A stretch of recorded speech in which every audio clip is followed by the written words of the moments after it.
Freezing ভ্যানে body ব্যাগে মোড়ানো ফিলিস্তিনিদের মরদেহ। গাজার দেইর আল বালাহ এলাকার এই বালুকাময় কবরস্থানে নেওয়া হয় দেহগুলো। অন্যদিকে অপেক্ষা করছে দীর্ঘ গণকবর। এরপর রেডক্রস ও গাজার প্রশাসনের ব্যবস্থাপনায় একে একে সমাহিত করা হয় দেহগুলো। এ অন্তিম যাত্রায় একসাথে সঙ্গী হল পরিচয় শনাক্ত না হওয়া আরও ২৪ ফিলিস্তিনির মরদেহ। এর আগে আরও কয়েক দফায় শতাধিক ফিলিস্তিনির মরদেহ দাফন করা হয় এমনই গণকবরে। গাজায় যুদ্ধবিরতি চুক্তির আওতায় এসব ফিলিস্তিনির মরদেহ ফেরত দিয়েছে ইসরায়েল, যাদেরকে বিভিন্ন সময় ধরে নিয়ে গিয়েছিল দখলদার বাহিনী।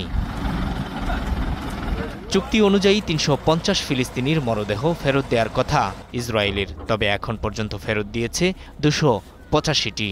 ফেরত দেয়া এসব মরদেহে বর্বর নির্যাতন, এমনকি চেহারা ও শারীরিক গঠন বিকৃত করে ফেলারও প্রমাণ পেয়েছে গাজার সরকার ও স্বজনরা। নূর মোহাম্মদ, স্টার নিউজ।